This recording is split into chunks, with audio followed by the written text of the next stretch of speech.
तो चलिए हम स्टार्ट करते हैं। टॉपिक का नाम क्या रहेगा बोलो? Consumer equilibrium. क्या बोला? Consumer equilibrium. मुझे उम्मीद है कि मैंने आपको जो इसका मीनिंग लिखवाया था वो आपको इसका मीनिंग याद होगा। क्या होता है इसका मतलब? नाम देखो, कंज्यूमर इक्विलिब्रियम। ये चैप्टर पढ़ने के पीछे का मोटिव क्या है? हम क्या चेक कर रहे हैं कि कंज्यूमर का सेटिस्फैक्शन मैक्सिमम कब होता है। और जब मैं बोलूं कंज्यूमर का सेटिस्फैक्शन मैक्सिमम तो मैं क्या कह रहा हूं कि कंज्यूमर का एमयू जीरो कहां पे हो रहा है। जैसे कि मैंने पहले भी आपसे बोला है कि हम बार बार इस चैप्टर में, इस पूरी अप्रोच में एक ही काम करने वाले हैं। वो काम कौन सा है? हम एमयू को प्राइस से कंपेयर करने वाले हैं, क्योंकि जिस पॉइंट पे ये दोनों आपस में क्या हो जाएंगे, बराबर हो जाएंगे, उस पॉइंट पे कंज्यूमर इक्विलिब्रियम पॉइंट पर पहुंच चुका होगा। नहीं है? तो ये है कंज्यूमर इक्विलिब्रियम। क्लियर हुआ नहीं हुआ? अब देखो, इसको स्टडी करने के लिए वी हैव टू अप्रोचेस। अगर अपनी बुक में चेक करोगे तो दो तरह की अप्रोच लिखी हुई है। कौन कौन सी है बोलो? इनके consumer equilibrium in case of क्या लिखा है? सिंगल कमोडिटी लिखा हुआ है, single commodity. And consumer equilibrium in case of double या टू कमोडिटी। बात एक ही है। और अगर मैं सच बोलूं आपसे, पूरे चैप्टर में, इस अप्रोच में सबसे इंपॉर्टेंट यही टॉपिक है। तो इस पर लिख लो मोस्ट इंपॉर्टेंट। इसके ऊपर हम खास तौर से ध्यान देंगे। इसे रब कर दूं, हटा दूं इसको? अच्छा सर, आप क्या पढ़ाने वाले हैं? चलिए आइए लिखेंगे। अप्रोच का नाम क्या है बोलो? Consumers equilibrium in case of single या वन कमोडिटी। बताओ मतलब क्या है। हम इस अप्रोच में, या अभी जो पढ़ने वाले हैं, हम क्या मान के पढ़ेंगे कि कंज्यूमर इक्विलिब्रियम पे कैसे पहुंचता है जब वो सिर्फ सिंगल कमोडिटी को परचेज करता है और उसे कंज्यूम करता है। क्या बोला? When a consumer consumes only single commodity, how does he reaches up to the level of equilibrium? So इसको जानने के लिए we have conditions. क्या बोला? Conditions. We have two conditions. पहली कंडीशन और दूसरी कंडीशन पूरी होगी तभी कंज्यूमर इक्विलिब्रियम पर पहुंचेगा। देखो, जब से ये चैप्टर स्टार्ट हुआ है तब से लेके आज तक मैं आपसे एक ही बात बोल रहा हूं, ये चैप्टर इमेजिनरी है, काल्पनिक है। सिलेबस में पढ़ना पड़ेगा और जैसा लिखा है वैसा ही पढ़ना पड़ेगा। बात समझ आई? पहली कंडीशन क्या होनी चाहिए पूरी? MUX must be equal to PX। अब यहां पे MUX का मतलब, मेरा मतलब है यहां पे MUM, आप इसको मान सकते हो।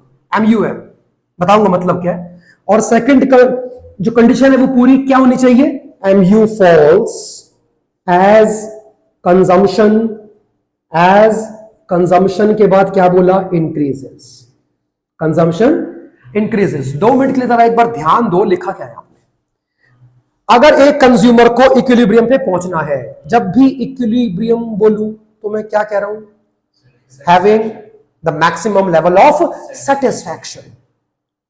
अगर कंज्यूमर को मैक्सिमम लेवल ऑफ क्या सेटिस्फैक्शन पे पहुंचना है, अगर वो सिर्फ सिंगल गुड को यूज करता है, कंज्यूम करता है, तो इक्विलिब्रियम पे पहुंचने के लिए दो कंडीशन कौन सी पूरी होनी चाहिए? पहली वाली, MUM must be equal to PX। बताओ मतलब क्या है इसका? What is MUM? Marginal utility in terms of money. क्या बोला? Marginal utility in terms of money हम निकालते कैसे हैं? MUM को हम कैसे निकालेंगे बोलो? बता रहा हूं। MUM is always equal to MUX upon में PX। ये आपको दिया होगा, ये भी आपको दिया होगा, आपको ये निकालना पड़ेगा। जब तक ये नहीं निकलेगा ये इससे कंपेयर नहीं हो सकता। बात समझ आई? MUX को PX से कंपेयर नहीं करने का, क्योंकि ये आपका यूटिल्स में होता है और ये हमारा रुपीज में होता है, तो ये दो आपस में कंपेयर नहीं हो सकते हैं। क्या बोला? These two variables can not be compared. क्यों नहीं हो सकते? यूटिल्स में, ये किस में? तो हमने इसको भी यूटिल्स में, हमने इसको भी किस में कन्वर्ट कर दिया? रुपीज में। Marginal utility in terms of money का मतलब क्या है? मनी किस में होता है? तो हमने प्राइस से एमयू को कंपेयर करने के लिए हमने उसे मनी की फॉर्म में चेंज कर दिया। और मनी की फॉर्म में चेंज करने के लिए जो मेथड जो हम यूज करेंगे, फॉर्मूला क्या होगा? MUM is equal to MUX upon PX। क्या मानते हो ये आपको दिया होगा हर बार? हाँ दिया होगा। समझ आया? और सेकंड कंडीशन इसके एग्जैक्टली बाद क्या पूरी होनी चाहिए कि इस लेवल को अचीव करने के बाद MU लगातार गिरना चाहिए जैसे जैसे कंजम्पशन इंक्रीज करेगा। MU फॉल करना चाहिए। रब कर दूं? एक बार ध्यान से देख के बताओ। हाँ है? X गुड है। ये क्या माना है हमने? One commodity. तो ये वन क्या कमोडिटी आपकी? It is your X commodity. अगर हम बात करते हैं टू गुड्स की, तो एक को हम X मान लेते हैं और एक को हम Y मान लेते हैं। बात समझ आ रही है? आप चेक कर सकते हो कि आपकी बुक में लिखा हुआ है, एक गुड को उसने X लिया होगा, एक को उसने Y लिया होगा, या मे बी कि उसने उसको एप्पल लिया होगा या फिर ऑरेंज लिया होगा, लेकिन दो गुड्स को उसने लिया होगा। इसको हटा सकते हैं। कंडीशन याद रहेगी। क्या कह रहे हो? एग्जाम में कैसे आएगा? एग्जाम में क्वेश्चन आएगा, explain how does a consumer attains the equilibrium when he consumes only single commodity. Then you have to write these two conditions. और ये फुलफिल कैसे हो रही है वो भी आपको शो करना पड़ेगा, जो अब मैं करने वाला हूं। इसको रिमूव कर दूं? नोट तो नहीं करना? याद रखोगे इसको? ठीक है। आपको नींद आ रही है क्या? आपकी आंखें भारी हो रही हैं। क्या हो गया? कोई नहीं रहा तुम्हें? चलो कोई बात नहीं, होता है जिंदगी में, लाइफ है। आगे बढ़े। चलिए एक टेबल ड्रॉ कर लेते हैं। टेबल में सबसे पहले क्या लिखूंगा? यूनिट्स। हम किसकी बात कर रहे हैं? Single commodity. और वो मैंने क्या माना था? X। तो हम यूनिट्स ऑफ X को कंज्यूम करने की बात कर रहे होंगे। इसके बाद क्या लिखूंगा मैं? MUX। किस में होगा? यूटिल्स में होगा ना सर। फिर इसके बेस पे क्या निकालूंगा? MUM निकालूंगा, जो रुपीस की फॉर्म में आना चाहिए। हाँ या ना बताओ? Upon last column will be what is PS? अरे P काफी है। हाँ PX लिख दो, एक ही बात है। ओ बहुत बढ़िया बताया, PX एक ही चीज है। आपने गलत नहीं बोला, ठीक है। मान लेते हैं नंबर ऐसे ले लेते हैं, रैंडम नंबर लेते हैं। पहले मैंने X का 1 कंज्यूम किया, फिर 2 कंज्यूम किया, फिर 3, फिर 4, फिर 5। चलो एक 6 और मान लेते हैं। बात समझ में आ रही है? चलो, जब मैंने X का सबसे पहला यूनिट कंज्यूम किया तो मेरे को सेटिस्फैक्शन मिला 10 यूटिल्स का, मान लिया। अब as per the law of DMU अगला कंज्यूम होगा तो ये MU फॉल करेगा। चलो अगला 8 मान लिया, फिर 6 मान लिया, फिर 4 मान लिया, फिर 2 मान लिया, लास्ट में 0 हो गया। बात समझ आ रही? अच्छा क्या करें? क्या करें? चल हम मान लेते हैं कि एक X लोगे, एक X लोगे तो बेटा 2 रुपए का आएगा। X की सिंगल यूनिट कंज्यूम करोगे तो आपको उसको उसके लिए 2 रुपए, मतलब कितने भी X खा लो पी लो हर बार कितना रुपया देना पड़ेगा? सर ये तो फिक्स रहेगा। ये तो हम पहले भी जान चुके हैं कि price are assume to be constant. कितने? 6, 1 2 3 4 5 6। डाउट? अच्छा अभी याद करो कंडीशन क्या थी? पहला क्या था? पहला बोलो बोलो। MUM is equal to PX। अच्छा MUM निकालने का फॉर्मूला क्या था? MUX अपॉन में PX। क्या तुम्हारे पास MUM निकालना है? हाँ सर निकालना है। MUM निकालने के लिए MUX है? हाँ सर है। पहला कितना है? 10 अपॉन में क्या आएगा? कितना प्राइस है? 2। कितना आ जाएगा? 5 4 3 2 1। डाउट? कोई डाउट है? अच्छा ये समझ में आ गया। 2 कंडीशन थी, पहली क्या थी बोलो, पहला क्या था बोलो सर, जहां पे M U M is equal to P X होगा, और सेकंड क्या था कि एग्जैक्टली इस पॉइंट के बाद कंजम्पशन जैसे जैसे आपका इंक्रीज होगा वैसे वैसे एम यू फॉल करना चाहिए। बात क्लियर हुई? देख के बताओ एम यू एम और पी एक्स इक्वल कहां पर है। अब बस इस और इस कॉलम को आपस में कंपेयर करिए, 5 और 2, 4 और 2, 3 और 2, ओहो एम यू एम 2, प्राइस भी कितना है, यही तो कंज्यूमर का क्या है, इक्विलिब्रियम कंडीशन है। और सेकंड क्या थी, इसके एग्जैक्टली बाद एम यू फॉल करना चाहिए, क्या कर रहा है, हाँ सर कर रहा है। इसका मतलब क्या हुआ, कंज्यूमर कितनी यूनिट्स को कंज्यूम करेगा, एक्स की 4 यूनिट्स कंज्यूम करेगा, ताकि वो किस पे आ सके, इक्विलिब्रियम पे आ सके। Yes, a level of maximum satisfaction. बस समझ नहीं आई? देखो मैंने उसी कंडीशन को मद्देनजर रखते हुए मैंने इसको प्रूव किया है। अब अगर इसमें कुछ भी पूछना तो पूछिए, नहीं पूछना तो मैं इस पॉइंट को नाम क्या दूं, बोलो ना, पॉइंट ऑफ इक्विलिब्रियम। कंज्यूमर अब कंज्यूमर इससे आगे बढ़ना नहीं चाहेगा। बात समझ में आ रही है? पक्का ना? हाँ। अच्छा एक बात बताओ, इसके पहले क्या है और इसके बाद क्या है? यहां तो लिखा ही नहीं, 1 2 3 4 5 6। अच्छा चलो यहां भी कर दे, 1 2 3 4 5 6 7 हो गए, ये 6 ही है। इसका मतलब है कि हमने गैप कम ले लिया, कोई बात नहीं, चलो ये 2 और ये 2 हो गया। बात समझ आ रही है? हाँ जी। इसके पहले और इसके बाद इस पे तो क्या हो गया, M U M is equal to क्या हो गया, पी एक्स हो गया। इसके पहले और इसके बाद क्या है, देखो ना, एम यू एम पहले 5 है, यहां पे कितना है 2, यहां 4, यहां 2, यहां 3, यहां 2। इसका मतलब है कि यहां तक क्या है, ये M U M is more than P X. और एग्जैक्टली इसके बाद क्या हुआ, M U M is less than P X हो गया, प्राइस ज्यादा है, एम यू कम है। अब एक ऐसी बात बोलने वाला हूं जो स्कूल्स में टीचर नहीं समझाते, समझाऊं?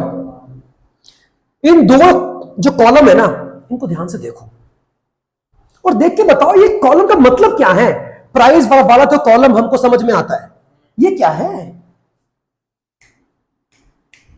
ये क्या है, बोलो बोलो। से ज्यादा सेटिस्फेक्शन मिल रहा है या नहीं मिल रहा? पहली यूनिट, अब मैं बोलूं, पहली यूनिट एक्स की कंज्यूम करने के लिए तुम कितना पैसा देने को तैयार हो, लेकिन कितने का मिल रहा है, बेनिफिट नहीं है। हम आगे बढ़ेंगे क्योंकि हमें पहले फायदा हो रहा है। हमने एक कंज्यूम कर लिया, एमयू क्या हो गया होगा, डिक्रीज हुआ होगा, तो अब उसके लिए मैं पैसे भी थोड़े कम देने को तैयार हूं। अगला वाला के लिए मैं 4 पे करने को तैयार हूं, लेकिन मुझे वो मात्र 2, अभी भी फायदा है।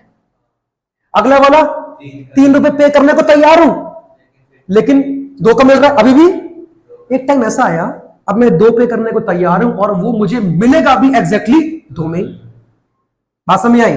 सर एक बात बताओ, अगर हम इसके नीचे भी जाते हैं तो वहां पे इक्विलिब्रियम आपका एस्टैब्लिश क्यों नहीं हो सकता? सर क्योंकि देखो इसका आंसर भी है, क्योंकि अब 5वीं वाले के लिए मैं कितना पे करना चाहता हूं, विलिंग टू पे, कितना विलिंग कर रहा हूं, लेकिन मिलेगा वो मुझे, लॉस नहीं हो रहा, तो अब मैं आगे क्यों बढ़ूं? नहीं हुआ क्लियर? नहीं हुआ क्लियर? इसका मतलब क्या है बोलो? इसका मतलब क्या है, मार्केट में वो कितना आपको कितने रुपए का मिल रहा है, और इसमें मतलब क्या है, कितना हम देने को तैयार हैं।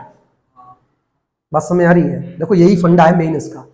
अगर ये चीज समझ में आ गई तो ये टॉपिक मुश्किल नहीं है, लेकिन बच्चों को मुश्किल लगता है क्योंकि बेसिक कॉन्सेप्ट से क्लियर नहीं हो पाते। टेबल ड्रॉ कर दिया बेटा, ऐसे ऐसे ऐसे, अबे कैसे ऐसे हो गया, ये बताओ ना मतलब क्या है इसका। भाई इसी पॉइंट को हमने इक्विलिब्रियम क्यों बोल दिया, 2 रुपए 2 रुपए के बराबर हो गया। वो बात सही है कि यहां पे आपस में ये क्या हो रहे हैं, बराबर हो रहे हैं, लेकिन इसी पॉइंट पे बराबर होने का मतलब क्या हुआ, इसका मतलब ये है कि अगर मैं पहले वाले की बात करता हूं तो मैं पहला यूनिट परचेज करने के लिए 5 रुपए देने को तैयार था, लेकिन वो मुझे 2 रुपए के अंदर मिल रहा है, तो मेरे लिए तो फायदा है।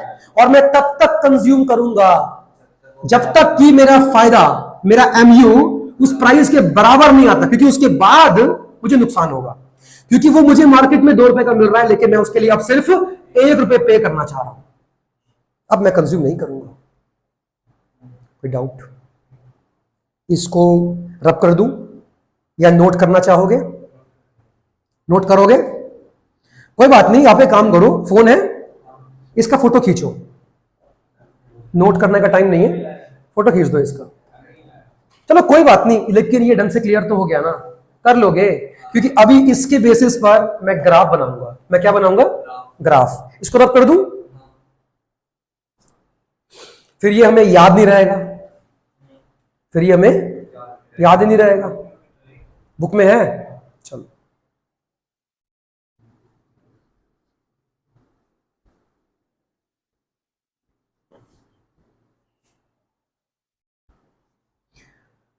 ग्राफ बनाए।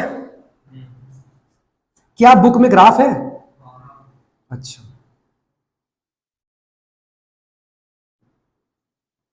Okay, this is your x axis, this is your, and this is your origin. यहां पे क्या आएगा बोलो? Units of x. एक्स हमने कौन सा गुड लिया है? एक्स लिया है, एक्स दिखा दिया, बात समझ आ रही है? अच्छा यहां पे क्या आएगा सर? यहां पे MUM और प्राइस दो आएंगे, बात समझ आ रही है? कितना था हमारी यूनिट्स? 6 तक थे, 1 2 3 4 5 और 6, 1 2 3 4 5 और, बात समझ आई? क्या करूं आगे? MUM और प्राइस। प्राइस तो हमारा हर एक केस में 2 रुपए था, और जो हमारा MUM था वो मैक्सिमम था कितना? 5 या 6 तक था मेरे ख्याल से। हाँ तो चलो 1 2 3 4 5, 1 2 3 4 5। प्राइस तो ये है हमारा, कितनी भी खा ले प्राइस हर बार 2 ही रहेगा, मतलब एक खाएगा तो भी 2 रुपए देगा, दूसरा खाएगा एक्स का तो भी, तीसरा तो भी 2 देगा बेटा, चौथा खाएगा तो भी, पांचवा तो भी, छठा तो भी। तो अगर मैं लाइन ड्रॉ करता हूं तो कुछ ऐसी बनती है, इसका नाम है प्राइस लाइन। ये प्राइस है, लिखा है, it is your what? Price line. याद है पहले वाले पे, पहले यूनिट ऑफ एक्स का जब कंज्यूम किया था तो MUM कितना था? 5। हाँ, 1 पे 5, यहां पे लगा दूं। 2 पे कितना था? 4, याद करो। 3 पे कितना था? 3। 4 पे कितना था? 2। ऐसा कुछ था। 5 पे 1 था और 6 पे 0 हो गया था शायद।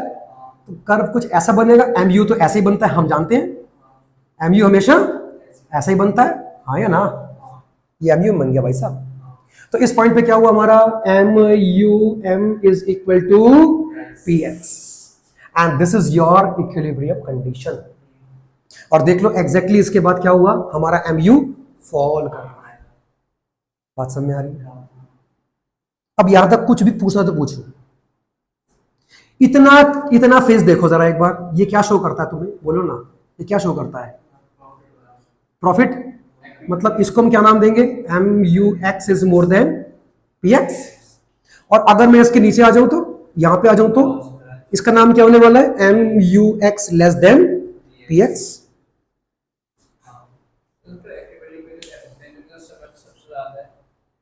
इसको नहीं नहीं नहीं, आप समझे नहीं।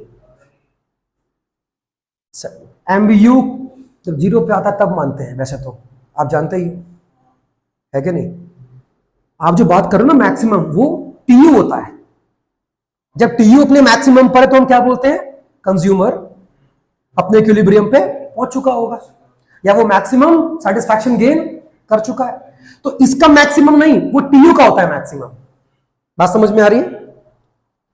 उतारो या इसको ऐसे ड्रॉ कर लो अपनी कॉपीज के अंदर।